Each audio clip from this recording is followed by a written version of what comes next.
ಪುತ್ತೂರು ತಾಲೂಕಿನ ಗ್ರಾಮಾಂತರ ಪ್ರದೇಶದಲ್ಲಿ ರೈತರ ಭೂಮಿಗೆ ಕಾಡು ಕೋಣಗಳ ಸಮಸ್ಯೆ ವಿಪರೀತವಾಗಿದ್ದು ಸುಮಾರು 14ಕ್ಕೂ ಹೆಚ್ಚಿರುವ ಕಾಡು ಕೋಣಗಳ ತಂಡ ಕೃಷಿ ತೋಟಗಳಿಗೆ ಲಕ್ಕೆ ಇಟ್ಟು ಕೃಷಿ ಹಾನಿ ಉಂಟು ಮಾಡುತ್ತಿದೆ. ಇದರಿಂದಾಗಿ ರೈತ ವರ್ಗ ಕಂಗಾಲಾಗಿದೆ. ಪುತ್ತೂರು ತಾಲೂಕಿನ ಬಡಕನೂರು ಹಾಗೂ ಅರಿಯಡ್ಕ ಗ್ರಾಮದ ವ್ಯಾಪ್ತಿಯ ಬಳ್ಳಿಕಾನ, ಪೆರಿಗೇರಿ, ಕೇಪುಳಕಾನ, ಮೋಡಿಗೆ, ಮುಂಡೋಳೆ, ಅಂಬಟೆಮೂಲೆ ಪರಿಸರದಲ್ಲಿ ಕಾಡು ಕೋಣಗಳಿರುವ ಹಿಂಡು ಕಳೆದ ಕೆಲವು ತಿಂಗಳುಗಳಿಂದ ಸುತ್ತಾಡಿಕೊಂಡು ಕೃಷಿ ತೋಟಗಳನ್ನು ನಾಶ ಮಾಡುತ್ತಿದೆ. ರೈತರ ಕೃಷಿ ತೋಟದಲ್ಲಿ ಈ ಕಾಡು ಕೋಣಗಳು ನಡೆಸುತ್ತಿರುವ ದಾಂಧಲೆಯನ್ನ ರೈತರು ಕೈಕಟ್ಟಿ ಕುಳಿತು ನೋಡಲೇಬೇಕಾದ ಸ್ಥಿತಿ ನಿರ್ಮಾಣವಾಗಿದೆ.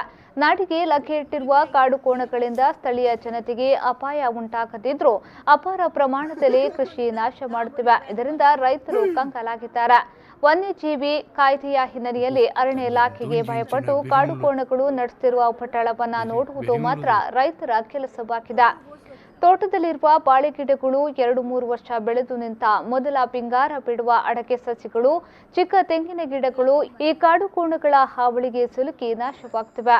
ಅರಣ್ಯ ಇಲಾಖೆ ರೈತರ ತೋಟಗಳಿಗೆ ಸಮಸ್ಯೆ ಉಂಟು ಮಾಡುತ್ತಿರುವ ಕಾಡು ಕೋಣಗಳ ಕಾಟ ತಪ್ಪಿಸಲು ಮುಂದಾಗಬೇಕೆಂದು ಸ್ಥಳೀಯರು ಆಗ್ರಹಿಸಿದ್ದಾರೆ.